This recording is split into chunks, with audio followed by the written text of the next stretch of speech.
Depression দুশ্চিন্তা থেকে মুক্তির উপায় কি? ডিপ্রেশন এবং দুশ্চিন্তা এখন ঘরে ঘরে। যত বেশি সম্পদ, যত বেশি মানুষের দিনকাল ভালো, তত বেশি মানুষের মধ্যে দুশ্চিন্তা, ডিপ্রেশন বেশি। তো এই দুশ্চিন্তা এবং ডিপ্রেশন এটা থেকে মুক্তি লাভের জন্য আমাদের যে কাজগুলো করতে হবে তার ভিতরে 1 নম্বর হলো 5 ওয়াক্ত নামাজ যথাযথভাবে সুন্দরভাবে আদায় করতে হবে, খুব লম্বা সময় নিয়ে, ধীরে ধীরে। দ্বিতীয়ত, আপনি বেশি বেশি করে কোরআনে কারিমের অর্থ সহকারে তিলাওয়াত করবেন। এটি দুশ্চিন্তা থেকে মুক্তি লাভের জন্য অন্যতম কারণ। বিশেষ করে সূরা ইউসুফ সম্পর্কে অনেক উলামারা বলেছেন, এটা অর্থ সহকারে বুঝে পড়লে, মহব্বতের সাথে পড়লে, তাজবিদের সাথে সুন্দরভাবে পড়লে ইনশাআল্লাহ দুশ্চিন্তা থেকে মানুষ বাঁচতে পারে। তৃতীয়ত, দুরুদের আমল। এ সম্পর্কে হাদিসে পরিষ্কারভাবে আমাদেরকে নবী সাল্লাল্লাহু আলাইহি ওয়াসাল্লাম নির্দেশনা দিয়েছেন যে নিয়মিত যদি কেউ দুরুদ পড়ে, সবসময় দুরুদ পড়ে, তো আল্লাহ তাআলা তাকে দুশ্চিন্তা মুক্ত করেন। আরেকটা হলো ইস্তেগফার। ইস্তেগফার যদি কেউ নিয়মিত পড়েন, তাকেও আল্লাহ তাআলা দুশ্চিন্তা থেকে হেফাজত রাখেন। আর এছাড়া দুশ্চিন্তা থেকে মুক্তি লাভের জন্য একটা বিশেষ দোয়া আছে, নবী সাল্লাল্লাহু আলাইহি ওয়াসাল্লাম পড়তেন, আল্লাহুম্মা ইন্নী আউযু বিকা মিনাল হাম্মি ওয়াল হাযান ওয়া আউযু বিকা মিনাল আজজি ওয়াল কাসল ওয়া আউযু বিকা মিনাল বুখলি ওয়াল জুবন ওয়া আউযু বিকা মিন গালাবাতিদ দাইনি ওয়া কাহরির রিজাল। এই দোয়ার প্রথম অংশ যেটা, আল্লাহুম্মা ইন্নী আউযু বিকা মিনাল হাম্মি ওয়াল হাযান, আল্লাহ আপনার কাছ থেকে দুশ্চিন্তা, পেরেশানি, ডিপ্রেশন থেকে আমি পানা চাই, এটা বিশেষ করে পাঠ করবেন। আর এমনিতে নবী সাল্লাল্লাহু আলাইহি ওয়াসাল্লাম নিয়ম ছিল, কানা ইযা হাযাবাহু আমরুন ফাযা ইলাস সালাহ, কোনো বিষয়ে যখন তিনি পেরেশানিতে পড়তেন নামাজে চলে যেতেন, 2 রাকাত নামাজ পড়তেন। আর এর বাইরে বিশেষ করে ভোর রাতে তাহাজ্জুদের সময় উঠে নিরিবিলি আল্লাহর সাথে একটু মন খুলে কথা বলেন, ইনশাআল্লাহ আল্লাহ তাআলা আপনার মানসিক অশান্তি দূর করবেন।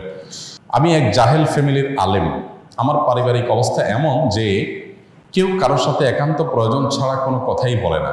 তবে গত 2-1 বছর আগে নিজে থেকে আগ্রহে সবার সাথে হাসি খুশি মজাক করার অনেক চেষ্টা করি, কিন্তু মানুষ তো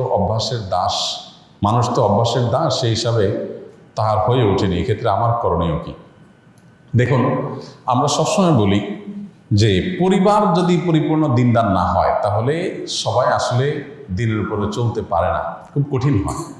এখন পরিবারের যদি বেশিরভাগ সদস্যই জাহেল হয় বা দিনের ছোঁয়া থেকে দূরে থাকেন, তাহলে তাদেরকে আমরা দিনের পথে আনার জন্য চেষ্টা করতে পারি। কিন্তু হেদায়েতের মালিক কে?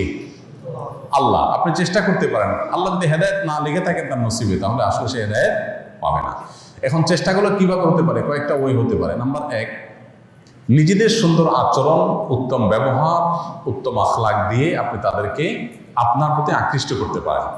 অনেক ছেলে আছে বাবাকে দিনের দাওয়াত দেয়, বাবা কথা শোনে না, হয়তো তার বাবা টাকা পয়সার জন্য স্ট্রাগল করছে, তো আপনি তাকে দাওয়াত দেওয়ার জন্য অনেক বেশি সিরিয়াস হয়ে যান, হালাল উপার্জন করে বাবার অভাব দূর করে দেন, তখন দেখবেন বাবা আপনার কথা এমনিতেই শুনবে।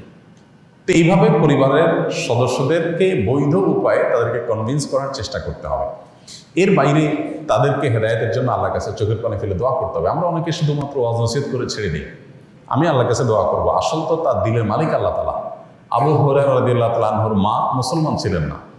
তিনি মুসলমান হওয়ার কারণে তার মা তাকে শারীরিকভাবে টর্চার করতেন, কিন্তু মা যেহেতু কিছু বলতে পারতেন না, নবীজির কাছে এসে দোয়া চাইছেন, হে আল্লাহ রাসূল, আপনি একটু দোয়া করে দেন আমার মায়ের জন্য।